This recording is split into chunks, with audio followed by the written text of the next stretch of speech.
What is the end game? It is integration, seamless integration into society. The hybrids are integrating into society. They look like us, they sound like us, they dress like us. They are us in every way except they can control us. That is a threat beyond anything that the human race has yet to face. And I think that people need to wake up to the reality of what's happening. UFO sightings and so forth, that's old hat. It's time to wake up to the abduction phenomenon and to have an understanding of how far advanced it truly is. The enemy is in the gates. That's the reality. Rather than ask, is there proof that aliens have visited the planet, I guess the way I would look at it is there evidence? Is there good evidence? So if you're willing to keep it at that level, I would say there's an overwhelming amount of good evidence that non-humans or another civilization's been visiting our world. I would say the answer is yes. And for me, the evidence is very strong in the words of our own government officials and our own military personnel. The thing that I've studied more than anything else are military reports of UFOs. I've studied them a lot. There's an overabundance of declassified military literature describing events that should never have happened, that don't make any sense in the 1940s or 50s or 60s or beyond. And so when you see enough of these, you really have to ask yourself, what is going on? If it were one or two reports of a disc-shaped object zigzagging or instantly accelerating or completely outperforming our best jets, you might think, okay, maybe that's some misinterpretation or something else. But this has gone on over and over again. On top of that, what I would emphasize is the response by our military authorities and by our intelligence community authorities has been very serious. One of the questions I ask as a hypnotherapist is, have you on any level agreed to this experience, on any level? And I'm talking to that superconscious part of them. And interestingly, most will say, yes, before I came here. So we're talking about on a soul level. So the alien intervention will be something they've orchestrated as part of their human journey. People can't understand that we cannot look at their technology and they don't care about our technology. What we care about is who these beings are and what they're up to, why they're doing this. We don't know how they get here. We don't know if they come from millions of miles away or 10 feet away from a different world or whatever. We don't know that stuff. But we do know what they are doing to us. That we know.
Modern thought follows principles of the Big Bang Theory and Darwinism to explain the origins of the universe and human evolution. But what if other factors played a role in our development and the genesis of our belief systems? Thousands of years ago, Paleolithic man decorated cave walls with images they saw in daily life. Animals, hunting parties, seasonal rituals, and celestial bodies. But also appearing in ancient art were alien-looking beings with large heads and eyes, and sometimes aboard strange-looking craft. As Mesopotamia, Egypt, Greece, and Rome flourished, depictions of humanoid beings and flying objects remained consistent in artwork and literature. ET-related iconography appeared around the globe. In indigenous cultures such as the Central American Mayan and Aztec, South American Incan, Aboriginal Australians, and North American Anasazi. Is it a coincidence this imagery was consistent during a time when these civilizations had no contact with each other? During the European Renaissance, paintings, drawings, and mosaics showed UFOs in the sky, men in aircraft, and even laser beams. And strange objects are seen observing religious events, such as the birth of Jesus and the crucifixion. During the Black Plague, many sightings of cigar-shaped vessels were reported, similar to German reports in 1561 in Nuremberg and 1566 in Basel, involving similar-shaped objects. The first documented sighting in the Americas was March 1, 1639. Massachusetts Governor John Winthrop wrote about 3 men who observed a light in the sky above their boat. Over the course of a few hours, the mysterious light darted back and forth between the men and the village of Charlestown, approximately 2 miles away. The governor wrote that when the strange apparition finally faded, the 3 men were stunned to find themselves 1 mile upstream, as if the light had transported them. Modern UFO sightings began in 1947 when civilian pilot Kenneth Arnold spotted a formation of flying saucers near Mount Rainier in Washington. Shortly after Arnold's sighting, a saucer-shaped craft reportedly crashed outside Roswell, New Mexico. Headlines read, "RAAF captures flying saucer on ranch in Roswell region." Although the military claimed the incident was a weather balloon, UFO mania ran rampant in the United States, with sightings reported daily across the country. In the name of national security, Air Force General Nathan Twining launched Project Sign in 1948, the first of many military intelligence programs tasked with collecting information on UFO sightings. Over the next several decades, one strange case followed another, with many providing compelling photo evidence, video evidence, and trace physical evidence. So what do these modern documented experiences reveal? The same flying objects and beings appearing on cave walls, described in ancient text and adorned on Renaissance paintings. If beings have been present since prehistoric times, what influence have they had on our beliefs? On our evolution? Have they been using us as lab rats with the intention of replacing us? Are they part of a predestined biblical narrative? Or is their intention to aid in evolution, guiding us to be galactic neighbors who use advancing technology and wisdom for universal good? And what role do government and military leaders play in fostering the various narratives surrounding ET existence? Are they harboring a secret? Propagating a lie? Protecting humanity from invasion? Exactly how much do they know about the ET agenda? Valid and important questions, whose answers will likely determine the future of our planet.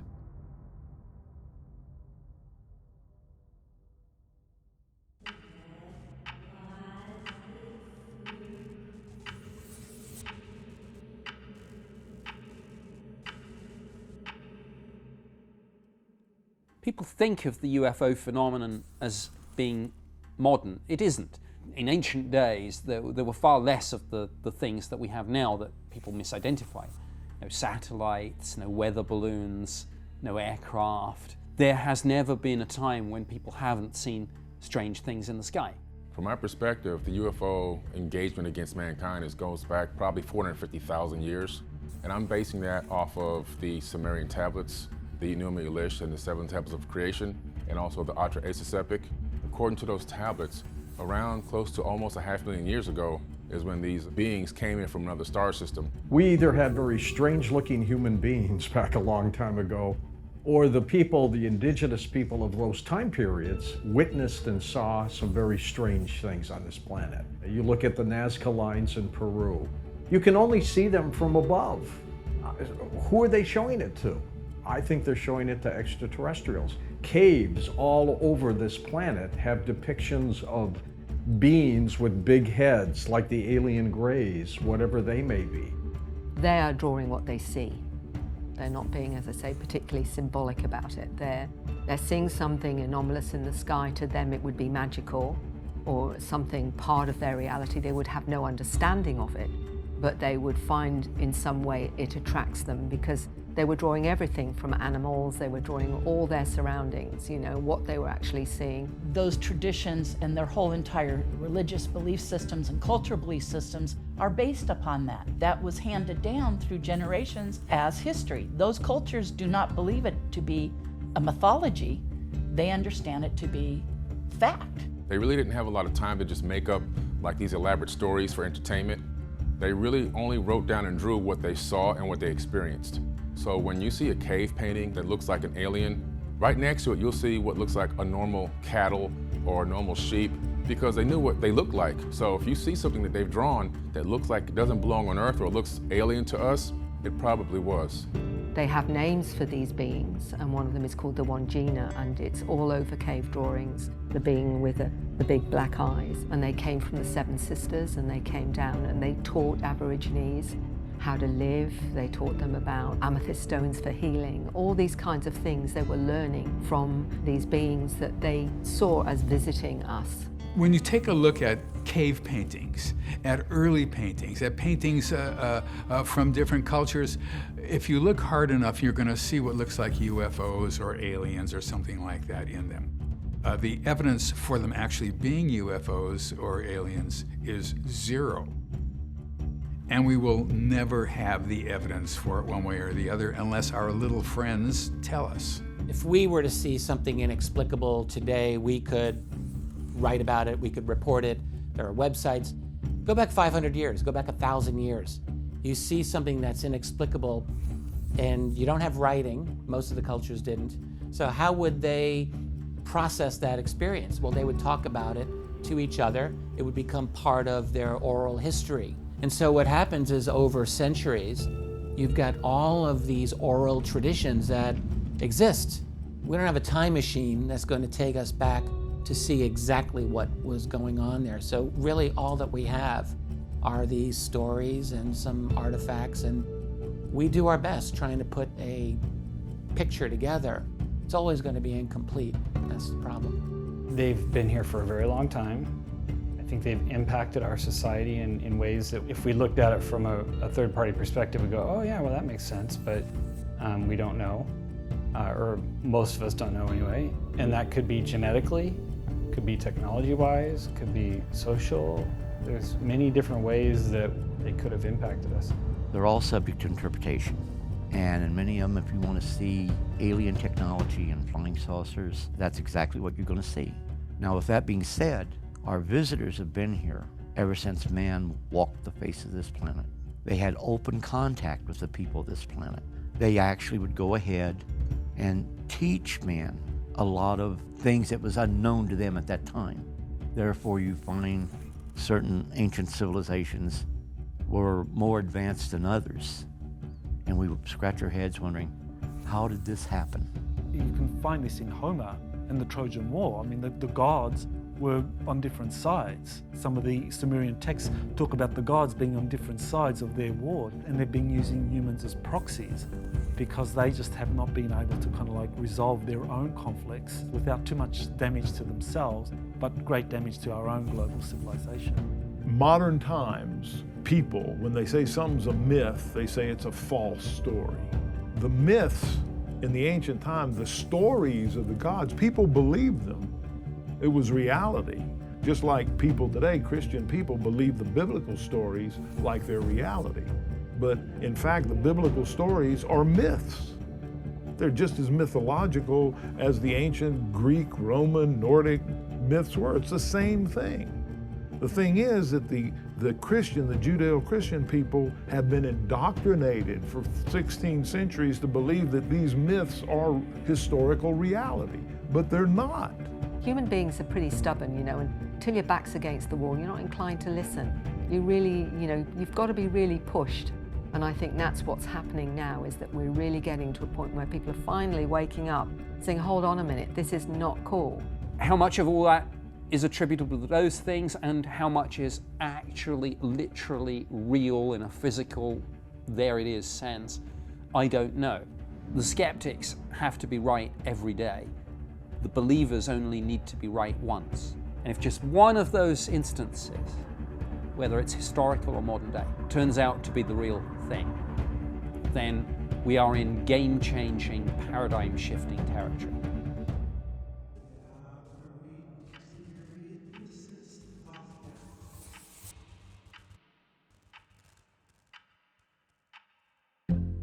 Historical evidence suggests we've been visited by and interacting with ETs for millennia. If true, what's the purpose of alien abductions and hybridization experiments? More importantly, what's the end game?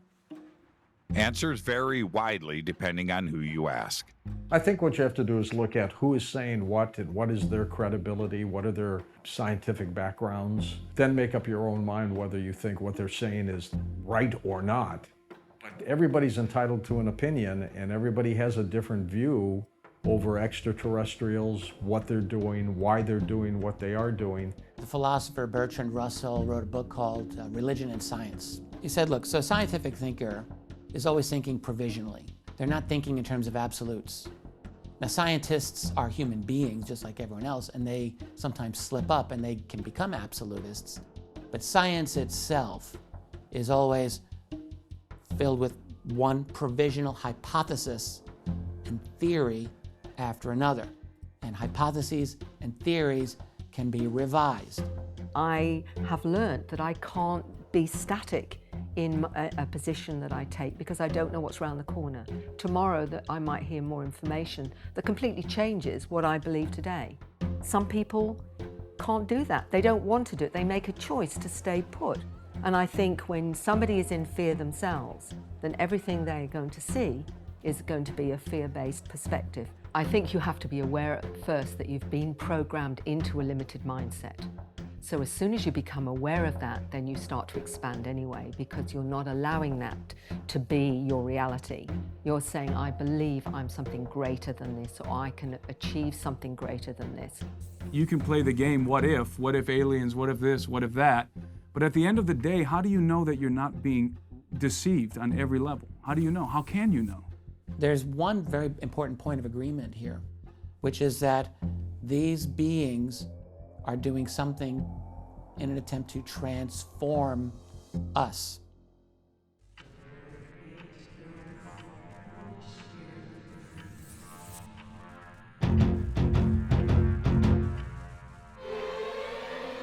There's some people who believe that extraterrestrials are here to replace us, and that they're doing it in a very methodical way, creating these hybrids.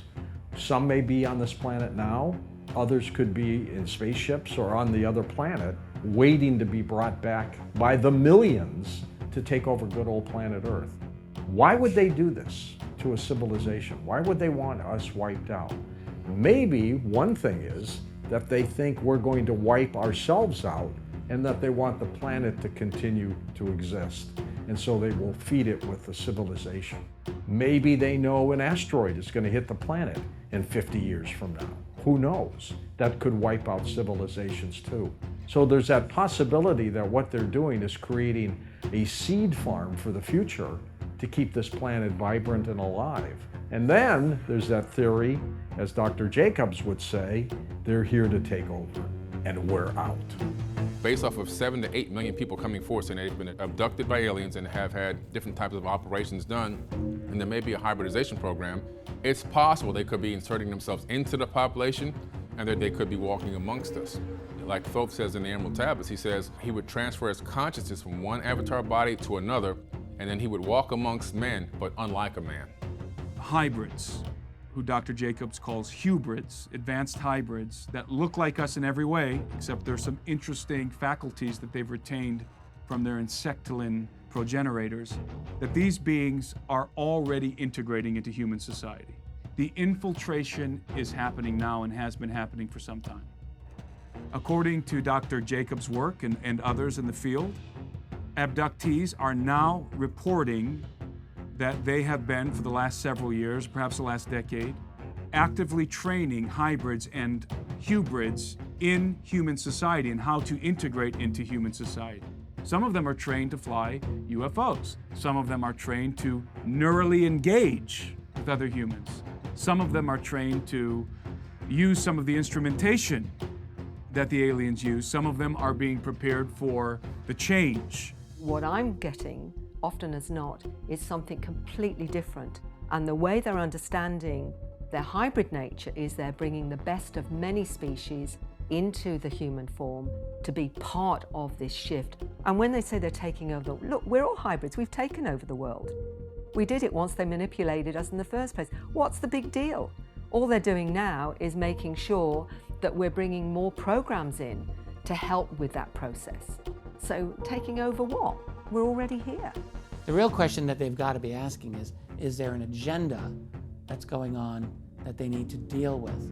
What can we learn about their motivations based on what it appears they're doing? So when you talk to a number of abductees and they are telling you about their interaction with these human-looking hybrids who are participating in an abduction program that is designed to infiltrate our society over and over again, in which they, as Jacobs describes, have the ability to exert neurological control over you and infiltrate your thoughts and control your thinking. That's unsettling, and yet that's his results. Now, the real question we need to ask is there a flaw in his methodology that we can critique to allow us to say, no, we're not dealing with that?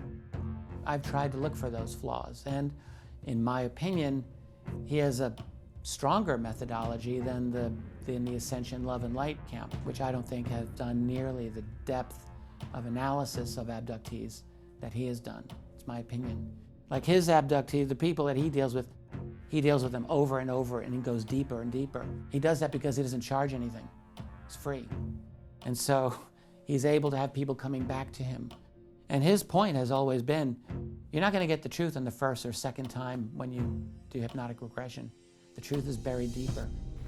Dr. David Jacobs conducted extensive research on alien abductees, including more than 750 hypnotic regressions. His investigation indicates a disturbing revolution is underway. We have spread around the world and conquered as much as we possibly can. Western civilization has, and even Eastern civilization to a large extent.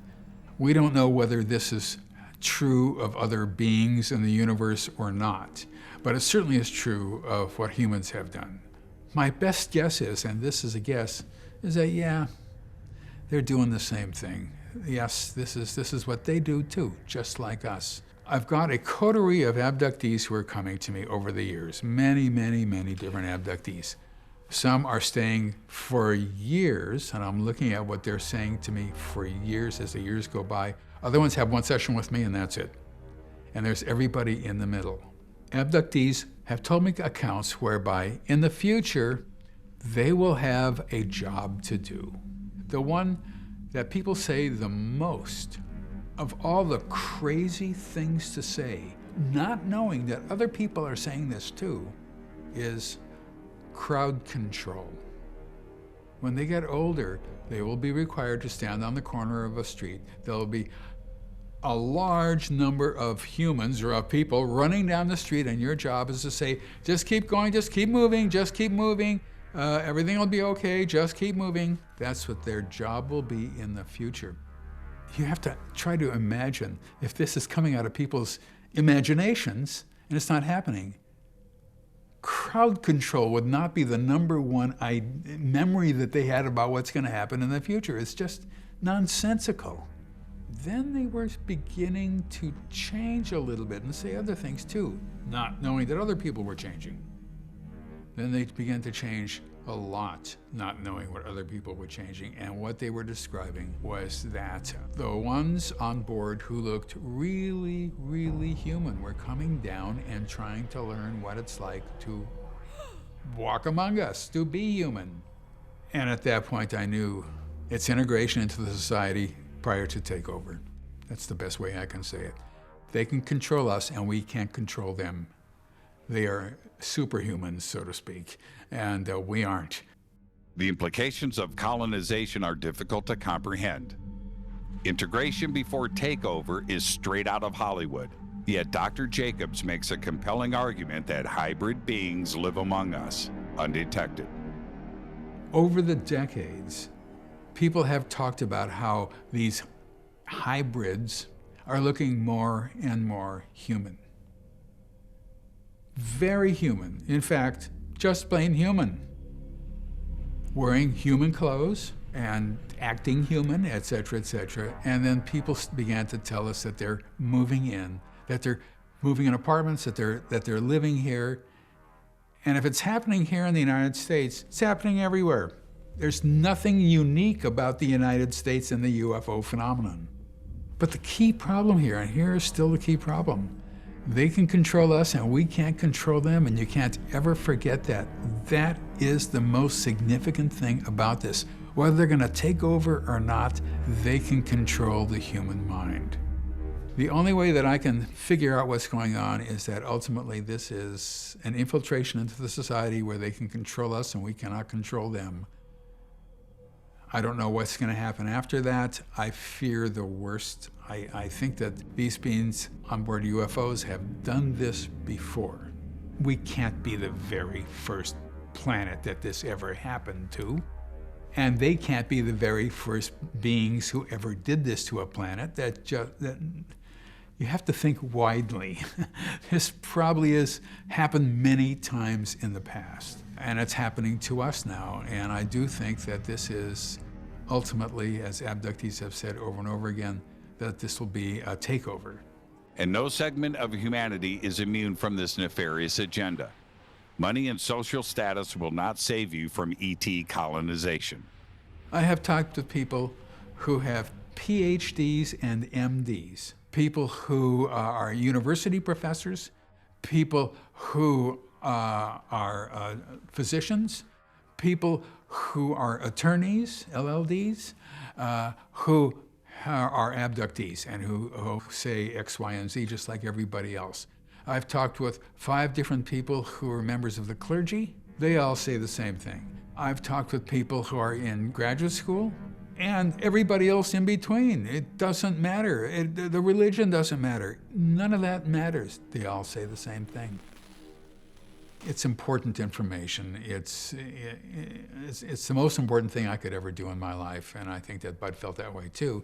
I think that most serious UFO researchers feel that way, and it's something that I'm glad I did. And at the same time, if I hadn't have done it, I probably would have lived a better life. Probably had a happier, jauntier aspect to me. But I hope that it convinces some people who want to look into this to do so seriously and properly. That would be good. That would be a tremendous help, obviously, for the whole society, for the whole world, if I may talk in these large terms. Anybody can do what I'm doing, as long as abductees are willing. Anybody can do it as long as they're doing it right. The problem with it is that everybody thinks it's crazy, and if you do it, you have to keep your mouth shut because they'll think you're crazy. And if you don't charge money, then you're just wasting time for many people, and it's a tough one. It's a hard one. But there were others who did research, and they came up with good material as well. So I hate to be one of the last few.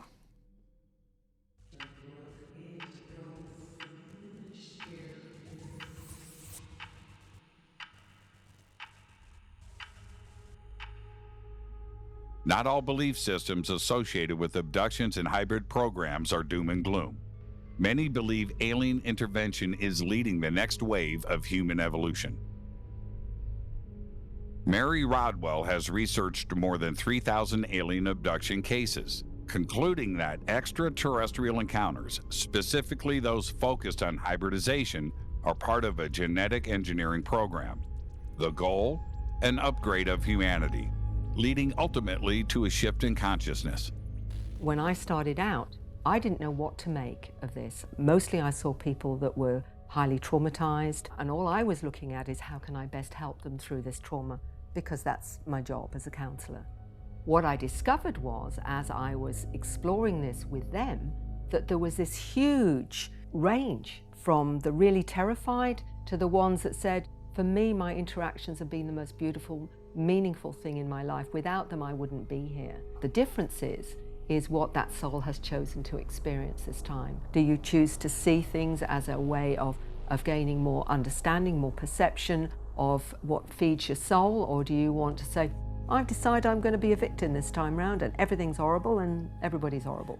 Rodwell has found strong esoteric undercurrents associated with alien abduction encounters, which comes directly from her clients as they navigate and share their extraordinary experiences. When I take somebody into an experience, it's very important that they have an understanding of why they've been taken, what's going on. With their fear, it's fear of the unknown, not necessarily fear of what's happened, because often they don't even remember what's happened. They don't know whether it's traumatic or not traumatic. It's just they know something's happened and that's scary. So sometimes the fear is literally because I don't know what the hell's happening. There's a gentleman that was quite comfortable with his ET going on board craft and what have you, but he said when those big eyes start coming towards me, he went into absolute trauma and fear. And he said, Mary, I want to deal with that. I want to know why that affects me that way. And so he was a very courageous soul, and I said, well, right, I'm going to take you to that point so we can find out what's happening, because I said, what do you think's happening? He says, well, I suppose I'm scared they're going to take me over or something like this. He said, but I don't know. So I lead this gentleman slowly to seeing the big eye coming towards him, because again, and I could see on his body that it was triggering like this, and I said, it's all right, you're still okay, nothing's happened. You know, the eye's still coming closer, and it's still coming closer. And it got to a point where he was almost ready to jump from the chair because the eye was that close. So I said, now what's happening? Oh, he said, they're just giving me information. Helping connect the dots is critically important for those trying to understand who they really are.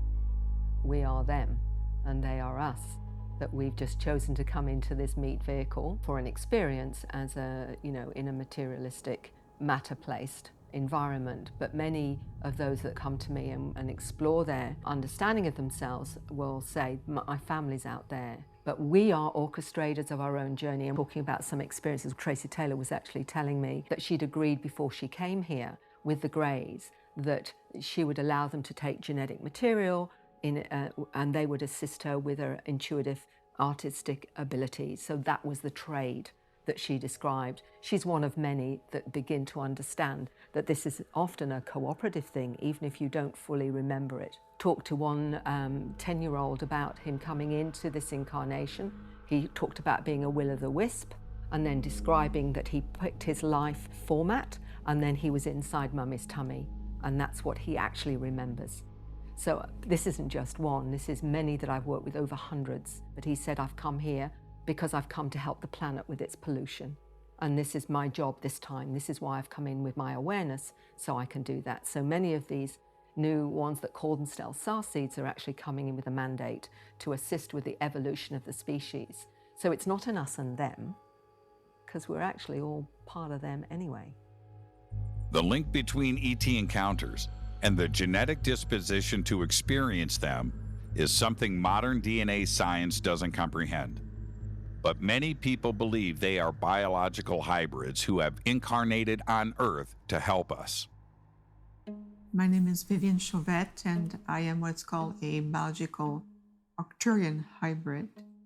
And so let's just define very quickly just the etymology of hybrid, which is the genetic blend of typically of a father star seed, a father star being, and a human mother. So in my case, that has been the case for me. And my biological father is Arcturian, and of course my mother is human. We have come here to help humanity to ascend back, to bring the ascension process a reality, to bridge, to bring forth our knowledge and our expertise, because we have been assisting many other homeworlds to do that. This is not the first planet or the first civilization that we have been assisting to do so. In my case, being an hybrid, I'm here on the planet to bring also a physical presence to anchor the frequencies of the Arcturians, being what's called an ambassador, a bridge between humanity and our collective. And of course, the positive side of being here in physical form is that is also I'm a clear conduit, if you want, for them to come through and to be able to communicate with each other, to be able to, our presence allow those shifts, those paradigm shifts on the planet in a consciousness and also at a planetary level, but also with everyone with whom we come in contact with, and to be able to bring that multidimensional aspect. Think of it as a lotus flower that's just blossoming more and more petal by petal, but we bring also the interdimensional level to that, so you can understand your place not only here on this planet and in your life, but also your place in the universe. The evolution is to help this materialistic society to evolve into a more spiritual awareness, understanding our link in terms of consciousness, so we can be part of them and part of the galactic community, because that's our heritage. Millions of people on this planet are having interactions because it's a consciousness thing. It's targeting the planet and human consciousness. Consciousness is an ever moving energy. It's kind of like the planet spiraling through space. It doesn't really stop. Most of what is happening here can be explained scientifically, so science is really, in my opinion, a study of the past of what is. Science isn't so much about what could be. That's kind of left to the prophets and the artists, and on this earth it feels like a clipboard and charts and a lot of left brain and putting things into boxes to explain how we survive. But if science develops an open mind, it won't be so one-dimensional. Science has a place, and I think it's very important to interpret our material world, and that I think in itself. But we already know that there's nothing objective, that everything that we see is subjective, because we're going through our own perceptions, which are already, limited by our own programming, our own lens, our own belief systems. All of those things will alter and change what we perceive. So is science leading us further away from acknowledging and exploring our gut feelings? And is alien intervention playing a role in reawakening our higher level intuition? That materialistic, mechanistic view, basically we've shut ourselves down intuitively from that aspect of ourselves, or that part of ourselves that is multidimensional. The spiritual aspect is one way of talking about it. Our intuition, our sensing, knowing, feeling, all of those have been marginalized as not being okay. It's the first time it's been so significant that people would not change their experience, even though initially it was scary, understandably so, because when you don't know what's happening, or you're told it's not real, therefore you must be crazy, then of course you're going to be scared. And that's part of the problem, is we have a psychology that doesn't take in multidimensional experiences as part of human experience. So what do? You send them towards, the psychiatrist. This person is psychotic or is schizophrenic or whatever, when in fact all they may be doing is opening up intuitively and multidimensionally. When you are having awareness, you are having an expanded state of consciousness. You see and you know. But we've just begun this new golden age. And this new golden age is going to last a very long time, and this is the time where extraterrestrials come back. So they've been here before, but because our consciousness is evolving, we're going to open ourselves to an intergalactic community, which has lots of implications. So it's an individual event, but it's a massive planetary event that affects the entire universe. We have a very unique planet here, and there's a lot going on. But once we figure out what unites us, we don't have to be worried about a takeover, because what's stronger than a whole bunch of people getting along peacefully on an entire planet? How many people have said, I feel that I can do so much more, but I just feel it's been contained or put under a lid. And that's why it's called spark of awakening. The collective, the consciousness within people, more and more. What sensation? What are your senses? What are your gifts? It is simply to step into your consciousness and to go, I am making the choice now to return to my true self.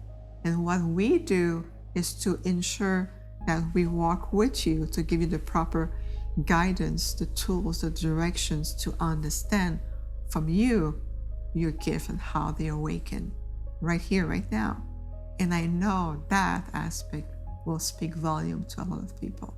But we have been so programmed that anything outside of that 3D box is not okay, that you are having a mental problem, an aberration, in other words, that anyone who experiences it now is, oh, there's something wrong with you, you need to go and see the doctor, you shouldn't be experiencing this.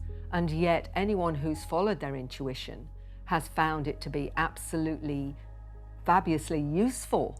In fact, the quantum hologram explains every experience that we have, and that we've only really been using part of ourselves. We've been going around with one eye when in fact we have two. And we've been denying that because of fear of judgment, that we might be going crazy, when in fact we've been limiting ourselves in the Western world for many, many years for the very fact that we've been programmed out of what we truly are. Well, wherever we work with people, we always go backwards into identifying what the roots are.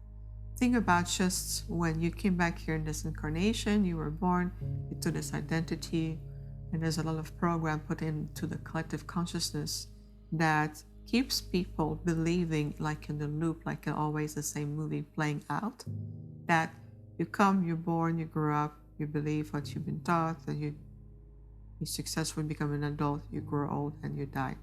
But this is the false paradigm that's been implanted here, like loops playing endlessly.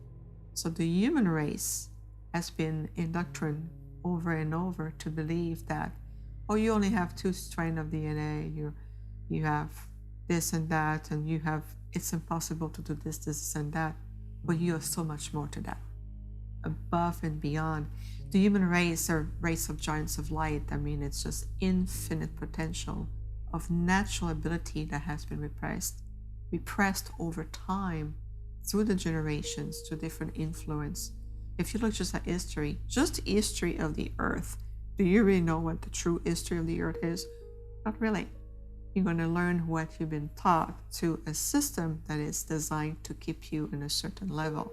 We are breaking free from this. We are breaking away from that paradigm, and we are returning to our state of who we really are, individually and collectively. If you open your mind to possibilities, then you start on that journey to explore things that maybe have challenged you even, and thought, well, why does that challenge me? Why have I got a limit around there? Because I believe that what we can do is unlimited.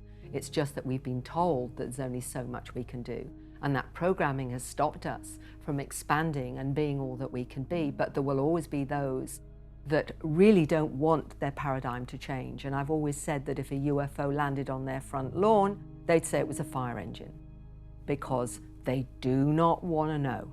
And I don't even think there's any point in with those individuals, because that's where they want to be. They're happy with that, you know, that's fine.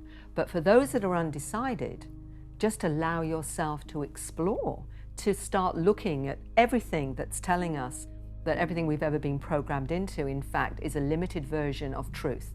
Whether you go to archaeology, anthropology, everything we're being told is a limited version, and that is what happens when you have contact.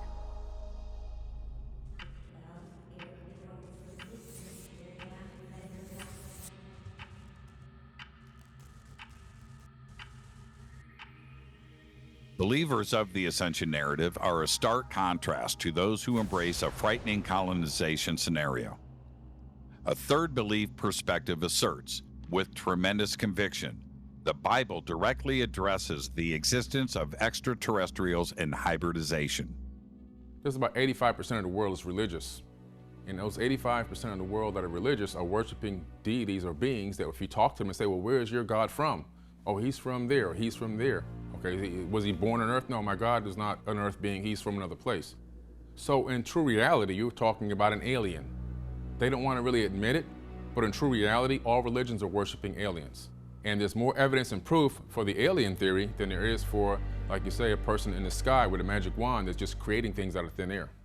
Even with the altered content and a lot of the books that have been left out, you can still come to the assumption of talking about getting a new body and getting a new name and coming back and all this. It's really talking about a form of reincarnation, recycled energies, but they don't want to see it that way because that's not the way it's been pitched to them. And they've kind of really taken the pitch, hook, line, and sinker. And if it was the end of the world, it would have happened a long time ago. Everybody, oh, we're in the end days. I think things are better now than they ever were before in the past. My predisposition is to look at everything historically because that's my training. I'm trained as a historian. And so I look at the Bible as a historical document.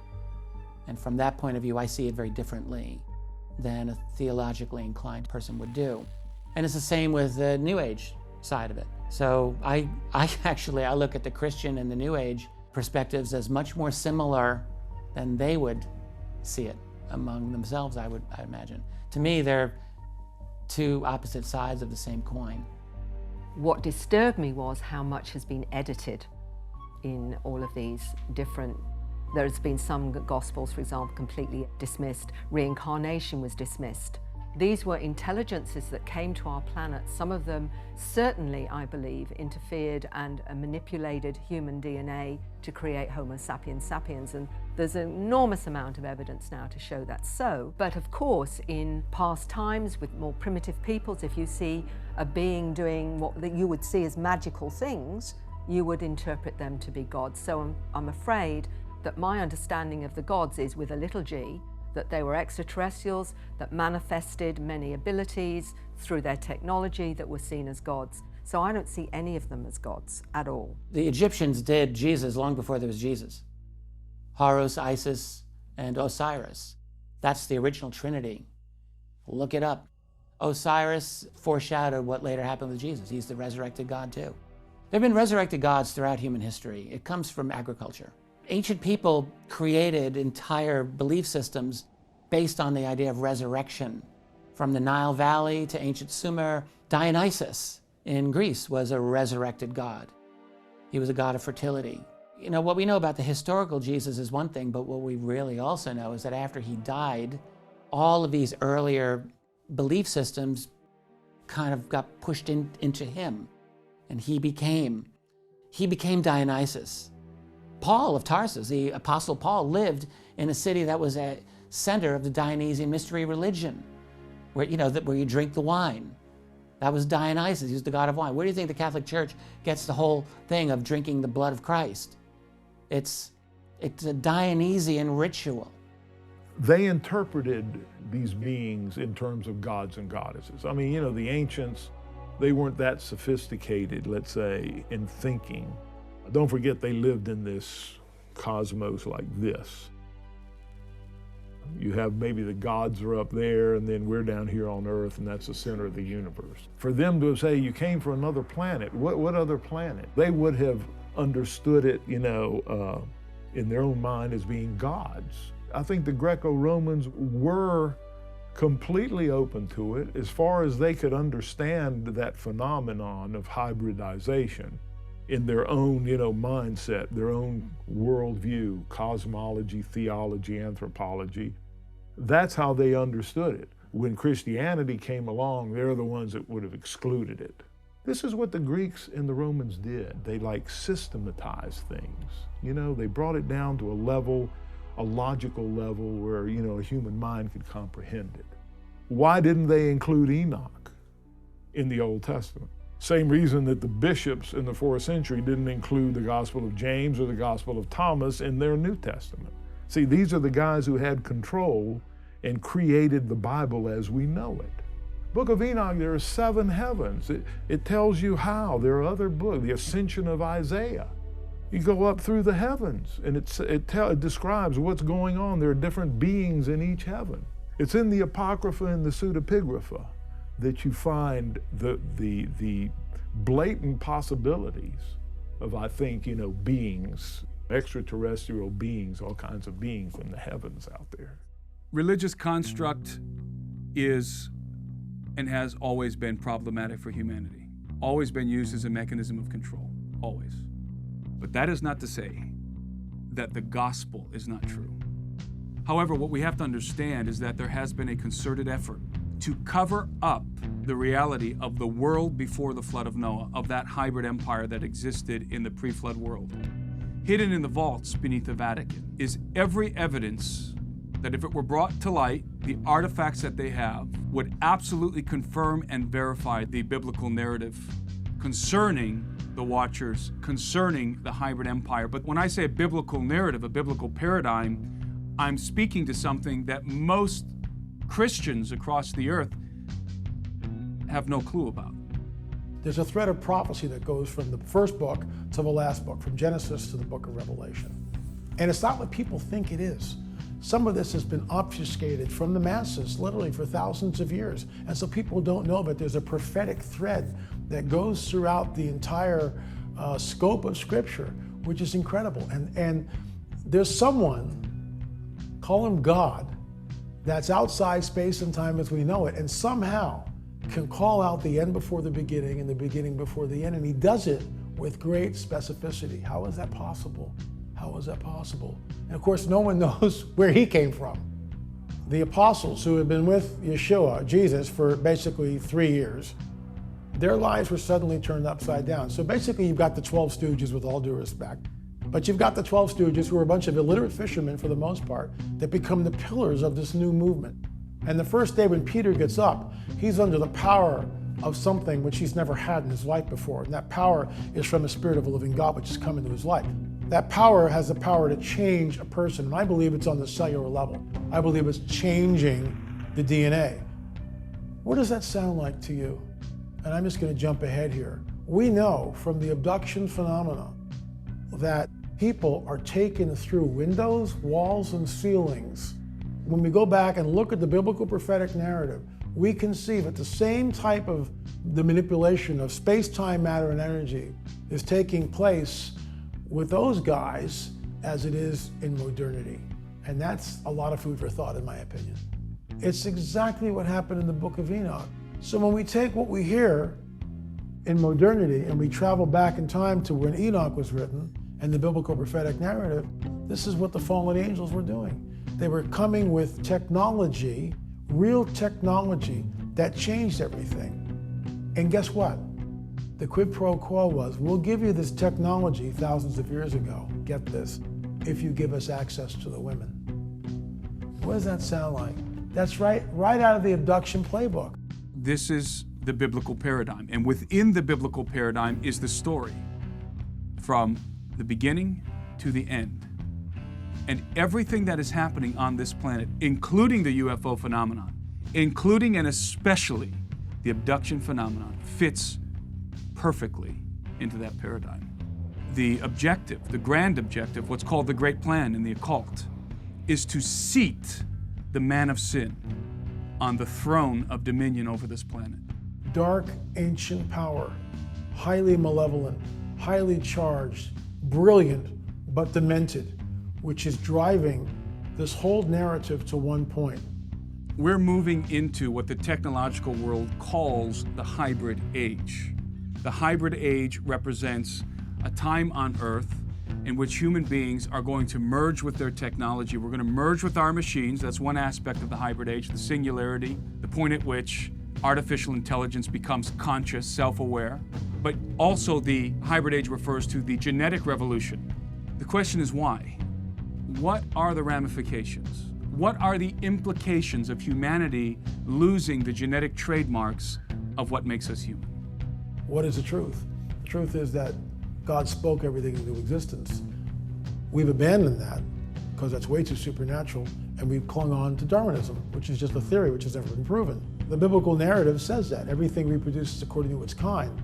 So we've fled from the truth into this theory, man-made theory, and we've held on to that, which is now sacrosanct in both the scientific and the academic community. I mean, there's no doubt about that. The world runs on Darwin. I mean, it does. That's the prevailing paradigm. So he sends the strong delusion. People will believe a lie. This is the great deception. When they show up, they will have two things. The first thing is they'll have the free energy, which changes the planet. Everybody goes, hooray! It's the Trojan horse. The second thing they'll do is they'll have a little implant, and they'll say, guess what, folks? You take this implant, it's a DNA upgrade, and you'll live 300 to 500 years disease-free.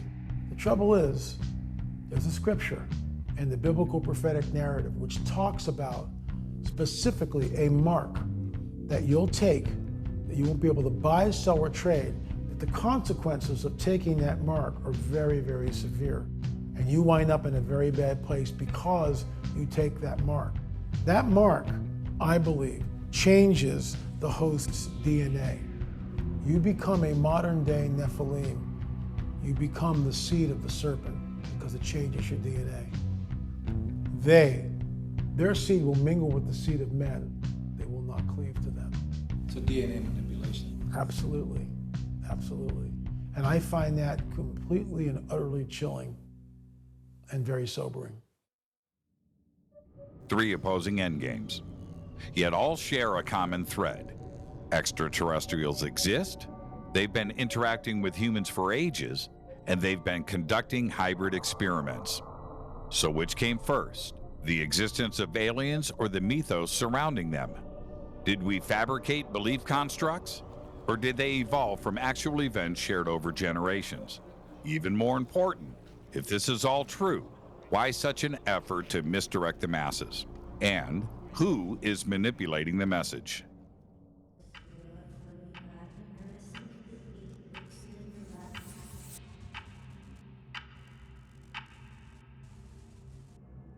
The modern UFO era began in the 1940s, producing decades of evidence suggesting the existence of advanced extraterrestrial beings.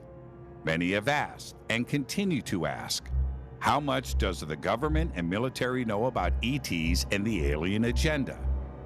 And if we've indeed made contact, is our government complicit in covering it up? The governments of the world have known about these advanced beings, these aliens coming to this planet for a very long time. We're talking about all the way back into the 1920s. This is what kind of set Hitler on his path to go discover some of these ancient technologies via ancient scripts and texts, visiting Tibet, talking to monks and everything else, trying to figure out how to create these advanced Haunebu anti-gravity type craft, and also weapons, the Wonder Weapon and all this other stuff he wanted to develop. So this goes back a very, very long time. America knew well about it. This is why we wanted to go and get all their scientists. People think Project Paperclip was just a couple of hundred people or less. It was 1,600 Nazis that we brought to America and put them in prominent positions of power almost immediately, put them in control of different technologies, different biology systems, the space program, even the CIA as well. And I think the end game for the United States military or the military-industrial complex as a whole is to be able to be #1 in space, because whoever controls space controls this planet. Historically, we know that President Harry Truman, he was the guy on the scene in 1947 right up to beginning of 53. Harry Truman was briefed on a quarterly basis at the very least on UFOs. We know that the entire upper echelon of the defense community and the CIA were deeply concerned about UFOs. This is not speculation. We know that through the Eisenhower years of the 50s, that deep level of concern continued, while at the same time they're telling the public, nothing to see here, keep it moving, people, we've got it. No, it wasn't true. In the classified world, it was not true. They were deeply concerned about this. So they were lying. In the 90s, the British government, the Ministry of Defence, where I worked, we made a conscious decision to replace UFO with UAP. Not with the public, not with the media. That was never our intention. But internally. Our reason was this. We wanted to reframe the debate. We wanted to get away from the pop culture baggage. And we wanted to destigmatize it. Conversely, if you want to escalate it, all you've got to do is stick in the word threat. The way I see it all is that it's very much compartmentalized.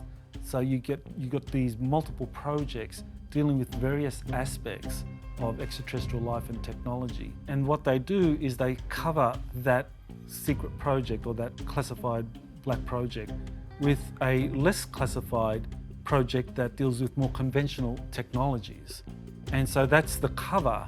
And so that way, if anyone snoops around into that topic, they immediately run into the problem that they are now inquiring about a classified program. And if they learn anything about that classified program, the state can come at them with a lot of heavy penalties. So that's their kind of security mechanism in place. This is very much a US-driven project, even though there are major allies like Britain, Canada, Australia, and New Zealand that are very much involved with what the US has been doing, and from the get-go will be involved with Space Force. Then you've got other major nations like Russia, France, China, that are watching all this very, very closely. They're going to be doing their own indigenous efforts to replicate what the US is doing. But eventually there'll be some high-level degree of cooperation between these different national space forces that are being created. When we say the government, we've got to be careful. The government is massive. It's a big labyrinth that's got a lot of money in there and many different competing departments and lots of classified places within which to hide. And we have to ask, does it act as a unified entity or not? And the answer is it doesn't. Private corporations that have a tremendous amount of power over the government. And it looks to me that what we have is private companies using government protection for their activities. This is what I think. So you could say the government knows, but problem is the information within government agencies, or is it proprietary in corporate entities? It's a messy system, but it looks to me that there is an element of where the government is involved, but we don't really have control over our system, and we don't really understand our system. Why, after decades of trying to downplay all this and kind of disparage it, have we seen the narrative flip 180 degrees? And why are people now talking this up? And when I say people, I mean the military, the government, not the UFO community. In one sense, what better way than to get it into the paper of record?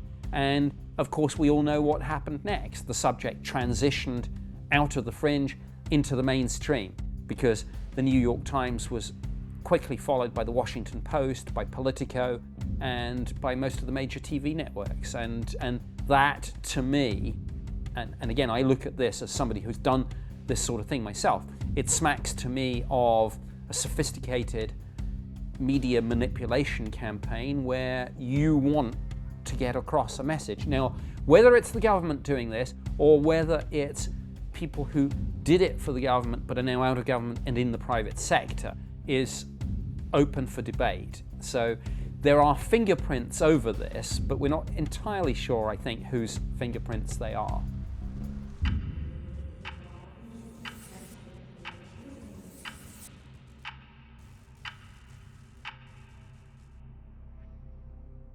Testimony from courageous ex-military personnel confirms government involvement in several top-secret programs related to or in partnership with ETs. Clifford Stone, Dan Sherman, and Lyn Buchanan each did what they were told. By following orders, they were ultimately manipulated by the government they served. Once exposed to the realities, Stone, Sherman, and Buchanan no longer questioned the existence of ETs. A sergeant in the U.S. Army, Clifford Stone was involved in Project Moondust, a military operation charged with recovering UFO craft and extraterrestrial biological entities. As part of this unit, he was given access to an official guidebook containing information on 57 types of EBEs known to the military.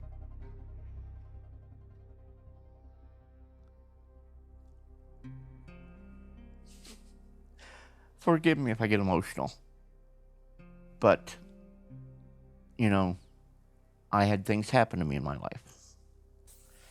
And these things I carried with me to the military, and the military used me for certain things because of these events that occurred. What they called an interfacer. They couldn't teach that. They have to find people who have been chosen by our visitors to be followed throughout their entire life. And these people were the ones that would have to go ahead and interface. That means actually communicate with our visitors at crash sites. And one of the biggest problems I had, we always, you know, if we captured some, we would say, well, they're our guest. And I got into a big argument with the guy I always called the Colonel, who was the guy that was always overseeing me in any of these missions. And, you know, I said, you know what? If they're our guests, we don't have to keep guns on them. We don't have to have armed troops watching them. An electronic intelligence specialist in the U.S. Air Force, Technical Sergeant Dan Sherman spent 3 years as an intuitive extraterrestrial communicator in Project Preserve Destiny. During this time, he successfully communicated with more than one EBE. Were you 2 layers or 50 layers removed? I don't know, maybe 4, but that's just based on typical military, you know, hierarchy. There's not a lot of layers, and there's probably even fewer in this, I would imagine. There has to be continuity over the years, and that can only be done through a shadow government, because at some point you're going to get some wayward congressman or whoever that doesn't want to play the game here. And so I don't think it has anything to do with the elected leaders. Honestly, I think it has to do with the military hierarchy. The military has a system by which they classify everything, the access to things, and being able to keep it from our enemy. That's the main goal, obviously, although they have to keep it from the people too, if they're going to keep it from the enemy, because if the people know about it, then the enemy knows about it. Everybody who has this problem with the military being so secret, well, there's a reason for that. It's not necessarily to hide it from the populace, it's just that that's what they have to do. So they have this system in place that has the different classification levels, and it brings down the access to less and less and less people. And the higher it goes, the more they have to research your background and what your motivations might be. If you have a connection to somebody who's in China, your dad is a Chinese national, and maybe your dad is in a tech company, well, you may not get access to certain things. So they just have to take each individual and look at it. When you first start out, it's for official use only. Basically, if you have the job, you know, in the military, then you need it for your particular job, then you know about it.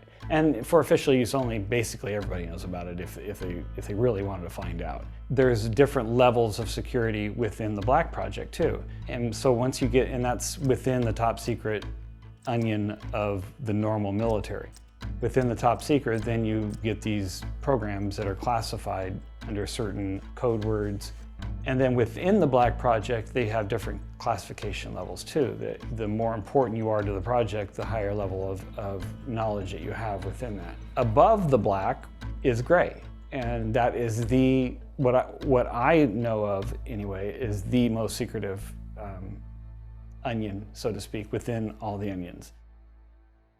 A sergeant first class in the U.S. Army, Lynn Buchanan was a remote viewing expert tasked with comparing and contrasting ET and human psychic ability. He classified different known ET races into 4 main categories: psychic friendly, psychic unfriendly, non-psychic friendly, and non-psychic unfriendly. The military's remote viewing program, codenamed Stargate Project, was declassified to our knowledge in 1995. We were there to collect intelligence. And so using the controlled remote viewing, we would describe locations, describe events. The training that was developed got to where we could access people mentally. And so we were constantly being tasked to give the emotional conditions of captured soldiers, the plans and intentions of foreign military and political leaders, things like that. But it was all intelligence gathering. There was no active mental work. You may read their minds, but you don't put anything in it, period. I mean, that was the rule. And the military took this remote viewing capability very seriously. We were just an adjunct intelligence source. In order to get a dependability rating, you have to prove yourself. So we would document, we would database everything. 82.7 overall accuracy rate is one of the highest of any intelligence group. And we had a dependability rating for every viewer. They're this good at describing the color, they're this good at describing the shape. Overall, they're this good and dependable. This wasn't a bunch of psychics doing woo-woo stuff. I mean, this was military people doing documented, data-based, hard-nosed, no-nonsense work. I held back some things, like my locations where I was at, because it is a very touchy subject. Because they connect it to Black projects, every Gray project is co-located with the Black project. They have to have that extra layer of security in there. And so when you are working on a Gray project, you also are working on a Black project. If you release Black project information, there are enough people in the government where they could try you for that. They could go after you for releasing that information. If you release Gray information, you are most likely going to also release information that's sensitive to the Black project. It's a very well done system for keeping things secret. And what I didn't do is I didn't reveal anything about the Black project that I worked on, which would have lent a little bit more credibility to what I was talking about with the Gray project, but I couldn't. So I got this flack where no, he was just a sergeant and he worked at he was just admin. Well, no, if I could actually say what I was doing in the Black project, then you could say, oh yeah, that's not what he was doing. But, you know, I can't, so. It was not top secret. The controlled remote viewing was never classified. The fact that the military was using it as an espionage technique, that was classified. The units and agencies who tasked us were our customers, and that was highly classified. The different three-letter agencies that would task us and get information, that was highly classified. At that time, I still had my top secret and above top secret background, but actually the unit itself was classified secret, not top secret. Late 1995, the CIA came out and said there had been a unit, but it was totally ineffective, and so it was disbanded. Well, we were disbanded 7 times, I think, while I was there. And people would find out who we were, what we did, and they would totally disband our unit. Doesn't exist anymore. And the next day they would come back and they would say, okay, you're in a new unit now. Here's your new unit security stamps. Continue on, and we continue on. That little notice came out to the public, and all of a sudden it just went wild, and there were reporters driving around DC looking for these signs of palm readers on the front lawn and going up and saying, what is remote viewing? All of the incorrect information came out to the internet and to the public. And of course, I think it was the Washington Post, big, huge banner on the front page, something about U.S. military uses psychic spies, you know, and it was all garbage. This testimony clearly implicates the U.S. government, not only for knowing about ET existence, but for consorting with them on various secret programs. The military was definitely in cahoots, so to speak, or in conjunction with the alien species to do this genetic management project, definitely, because they used the aliens for the technology to absolve them, probably the military or the US government or whatever, absolve them from, because this is just a bunch of people saying that they were abducted by aliens. How crazy is that? So it's very easy to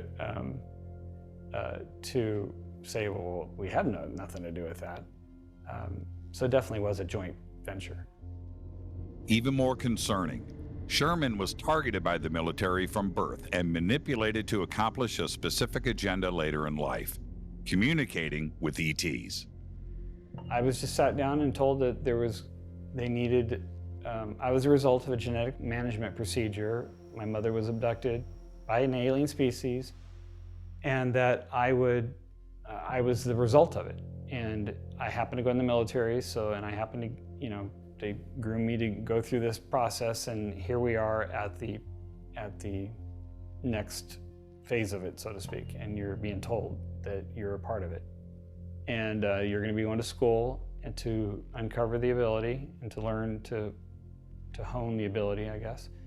And they said that it was in support of a worldwide communications, a natural communications network through people, because there were going to be some sort of future event, and I don't even think he knew, the guy that was telling me, but there's going to be some sort of future event that is going to happen where all electromagnetic communications is going to be non-existent, and they needed some sort of network to communicate through.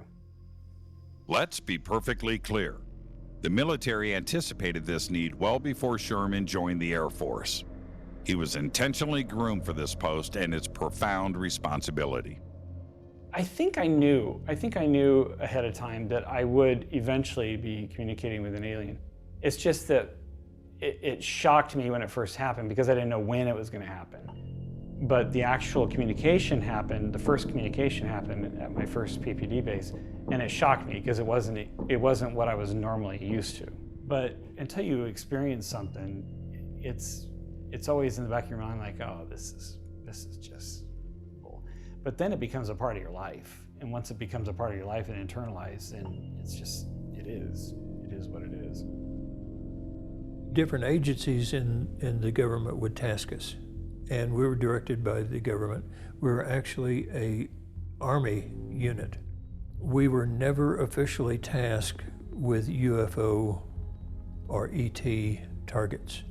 It was always soldiers, plans and intentions of military and political leaders, research and development in foreign countries, what are they developing and all that. Now, if a general or a senator came by and said, I want to know something about UFOs, would you do a session for me?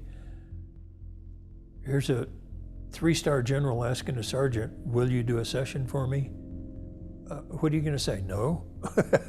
You don't say no. Many of the generals, senators and all that, they would come in saying, can you do this for me? Because I want to know if it's real.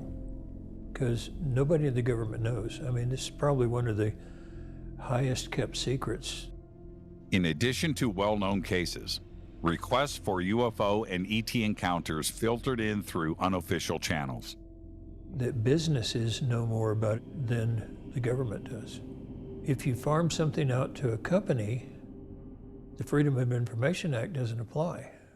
If I have a car repair place in DC and a senator comes in with a car that has problems and I fix his car, have I worked for the government or have I worked for the senator? Clifford Stone never forgot his first encounter during a field exercise in 1969. We went to Indiantown Gap, Pennsylvania, what they call an FTX field training exercise. And I know it was cold. Anyhow, right around midnight, maybe a little after midnight, at that time we were told it was a Russian aircraft that had crashed that we had recovered and was test flying and trying to do some field exploitation on it. When we got there, I saw these lights already set up, shining down into what looked like a crater and like a craft of some sort that looked like it was in the shape of the heel of a shoe. And this is the first time I met the guy that we always called the colonel. He said, do you have a Geiger counter in there? And I said, yes, sir. He says, okay, I need you to bring that Geiger counter out here. Then from this point right here, I want you to start walking toward the craft. And he says, I want you to call off your readings each time they go a little higher. So I started to walk towards the craft, and I called off the readings. When I got to the top of the berm, I looked down in there. And when I looked down in, I knew then that that was not an earthly craft. There was like a canopy, but then there's like a door shaped like a kidney was halfway open. And there was this entity halfway out, halfway in. And I could tell it was dead. And I started to call back out. I said, sir, I need an officer up here. He says, well, just tell us what you see, son. And I said, no, sir, you don't understand. I need an officer up here. And he says, tell us what you see. Don't worry about it. And I said, I don't think you understand, sir. What I see, it's not human. This is not an earthly craft. I need an officer up here. And, you know, for about 10 minutes, it's the way it kept going. Then he goes ahead and says, come on back down, it's okay. And I got on back down. Then he says, okay, you go stay in your truck, and if we need you again, we'll call you out. I was pretty sleepy by this time, but trying to figure out what was it I saw and what was it? What type of craft was that in that ditch? When it got daylight, that's when they started to take the craft out. They went ahead, took the craft out, put it on an 18-wheeler, and tied it down tight so all you could see was the tarpaulin that you couldn't see underneath or what it was. There were several bodies. I know the one I saw, but there were several other bodies too. And I was told that, and I was told that by this guy I called the colonel. I said, you know, I don't have to go through this again. He says, well, you know, son, that's kind of bad because you're probably going to be going through it again. And less than a month later, I was going through it again. Programs like Project Moondust often trigger post-traumatic stress, which Stone endured throughout his life. Adding to the emotional pain, participants must keep these deeply troubling experiences buried in fear of military retribution.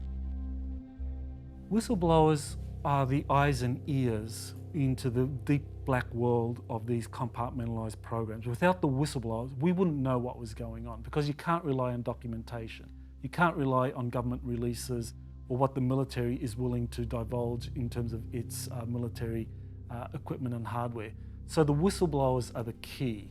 And so that's why I always go to great efforts to protect and help the whistleblowers that I've worked with, as well as contactees, experiences, people who have had direct interactions with extraterrestrials, because they're our eyes and ears into what's really going on. So they need to be protected and supported as much as possible. And I've done that as much as I can, but it is a very difficult thing to do in a very hostile climate where people are under character assassination all the time. Over the past 70 years, how many additional military personnel also followed orders to cover up or advance the US ET agenda? Hundreds? Thousands? How many former and current military carry the immense burden of keeping the world's greatest secret?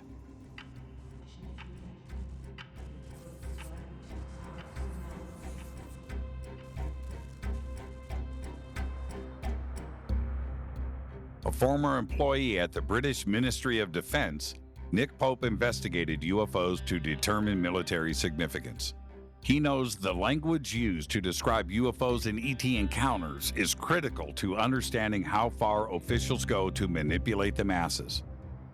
Words are important whether one is trying to downplay the phenomenon or, as we've seen recently perhaps, arguably to escalate it and make it an issue. Language is important, but language, particularly in government, can be highly nuanced, and sometimes the choice of a single word or the juxtaposition of one word to another can completely change not just the emphasis, but it can arguably change the entire meaning. There was always guiding language and principles in terms of how we played this subject with the media and thus with the public. The standard message always went out, so the press office had key messages and defensive lines to take on this. And they were dismissive. We would deliberately use the phrase flying saucer when we knew that it had gone out years ago and that UFO was the terminology. So flying saucer made the whole thing seem dated and faintly ridiculous, and that was precisely the intent. The essential policy was to hold the line that this phenomenon is of no defense significance. Those three words, no defense significance, if something's in your airspace able to outpace and outmaneuver your fastest jets, I mean, how could that not be? Once we got the Freedom of Information Act in the UK, it turned out that the Ministry of Defence certainly at some times received more freedom of information requests about UFOs than any other subject. A decision was made to proactively dump the whole lot. The programme to declassify and release the British government's UFO files involved around the release of 60,000 documents of UFOs, some of which were classified secret UK eyes only. So clearly that nailed the lie that this was not a subject of any particular interest. So words matter, and I think one of the things that I hope that I can contribute to this subject is steering people through the murky world of government, and particularly the language we write and speak and what we actually mean by that. So I hope that I take things like these DIA letters, these press statements, and I say, look, this is the important bit. Watch this. Since words do matter, a trend towards less dismissive and more engaged language regarding UFOs has us asking, why now? The government and the military is grappling with this issue. Yes, sure, we're getting some specific cases like the Nimitz incident and some others, but predominantly what we're getting is, it's nothing to do with the public. We're getting an insider's view almost of what's been going on in government. And yes, that poses the question, why? Why now? What's changed? One answer is intriguing line in one of the US Navy statements where it starts off and it says, since 2014, there has been an increase in these incidences. Implication is clear. Before 2014, yes, there were cases, but nothing you could hang your hat on. Sighting here, a radar blip there. In 2014, reading carefully, and I do this with my kind of government eye, or my ex-government eye, I read those statements, and sometimes it's the phraseology, sometimes it's what they don't say that's more important. I read that as effectively saying, in 2014 something changed. A line had been crossed. Everything else before was just a little bit here and there. Now it seems to be systemic. Frequent incursions, and the Navy went on to say, we need to find out what this is, and we need to find out a way to prevent it happening again. This is the language of conflict and hostility. There's a story here, and people are not yet being told the full story. How would the military and major aerospace corporations respond to the discovery of, say, anti-gravity propulsion technologies? I mean, we know these technologies exist. I mean, in the 1920s, Thomas Townsend Brown actually came up with the first patent for anti-gravity propulsion systems. So these were technologies that were secretly understood and developed. And how would the military, over the succeeding decades, operationalize these kinds of technologies for weapon systems that they felt could deal with a threat that they didn't fully understand, which was extraterrestrial visitation? You know, the military isn't going to stand by idly. They're going to develop these things. They're going to do the research, and then they're going to operationalize whatever it is that they've developed into fleets, into squadrons, until they reach a point where they feel that they need to go public and disclose this to the rest of the world. And I think we're at that point, and that people who kind of like look at all of the data, look at the information showing that this phenomenon has been real and has been occurring for decades, they're going to be a step ahead of others who really haven't had that open mind, and they're going to be ready for some really stunning announcements about the kind of deep space capabilities that the US Air Force and the Navy, as well as other nations, have secretly developed in dealing with something that they have never fully quite understood, but now they feel they're at a level in terms of their procurement and research and development of advanced technologies where they can announce this to the public. I think there's a debate to be had about the timescales of government release of UFO information. Clearly, some governments have disclosed years ago. The French government opened its files in 2007. British government followed suit in 2008, and that program actually was completed in spring 2019. You could say, yes, the French government disclosed everything, but it didn't really tell you much. What the French and British and others have disclosed is basically a public program. An awful lot of what's been released is just letters from the public saying, I was out walking my dog and I saw a UFO. That's not what's happening in the US. ATIP wasn't a public program. What's happening in the US is that we're getting this insight, an insider's view almost, of what's been going on in government. And yes, that poses the question, why? Why now? What's changed? The government also is shifting from ridiculing abductees to taking a keen interest in their experiences. Something has definitely changed. There's a whole bunch of people out there who claim that not only have they seen a UFO, but they've been on one. And I'm talking, of course, about the abductees, the experiencers, whatever the language you use. It would be odd in a way if, in investigating UFOs, you ignored those people. Turns out they didn't. I have some evidence to suggest that a number of people have been approached in recent years by people claiming that they're undertaking some sort of scientific or academic study. I mean, that scientific study would be true. It was. What I think those people didn't necessarily realize that the ultimate customer was the US government. If the military is changing the conversation to a new narrative, what is it and why? These governments have released information, it's true. But if you really look at what they've released, all right, they're releasing information because look, we're in the 21st century. We're not in the 1950s anymore. We have internet. So there's all of these citizens who are pushing for UFO data to come out. Governments can't stop all of that. They have to respond to it. So they release what they feel they can release. That's what we're seeing. So there is this movement from below, from the people, to get UFO data out to the world. They're trying to bring it out to the public in a way that is acceptable, that makes it realistic and grounded, and that they feel that this is something they currently need to be concerned about.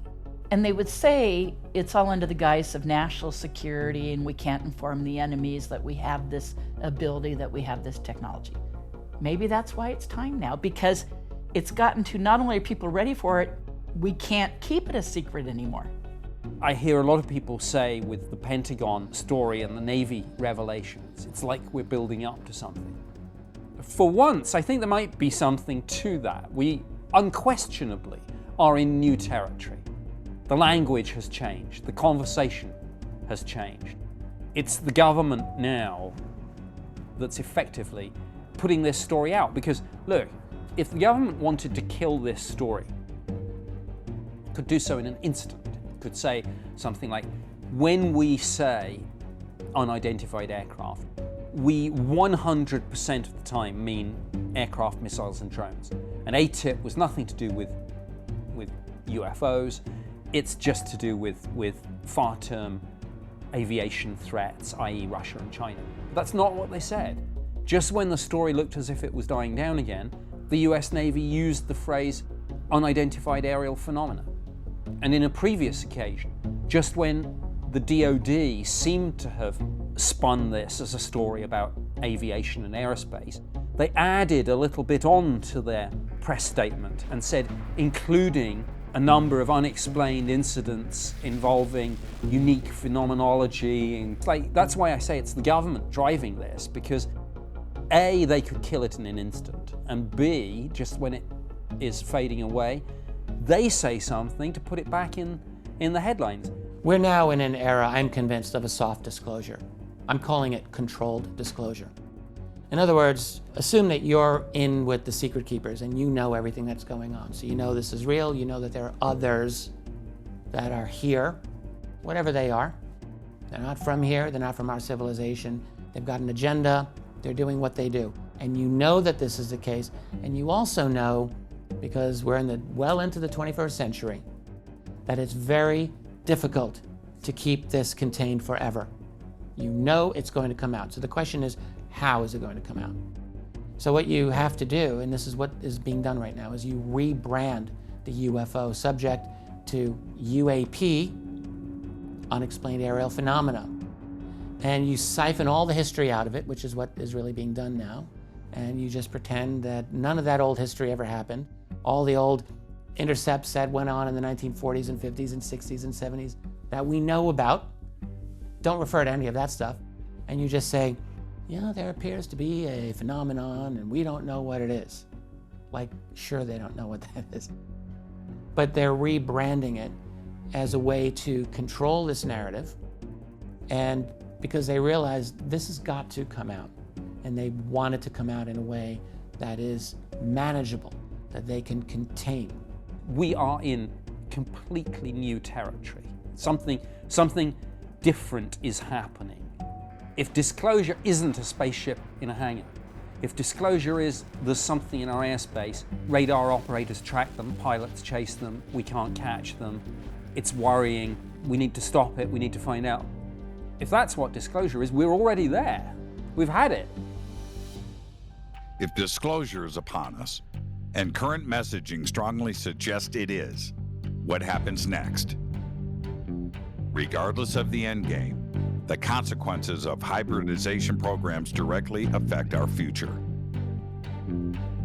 And as more experiencers share their profound stories, as more whistleblowers have the courage to step forward, and as governments release more information about ET-operated UAPs, the collective consciousness of the planet will come to the conclusion that we are not alone.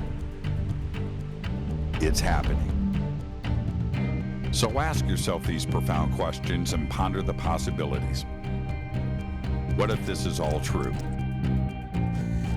And if disclosure is imminent, are you ready to face this reality?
secrets too.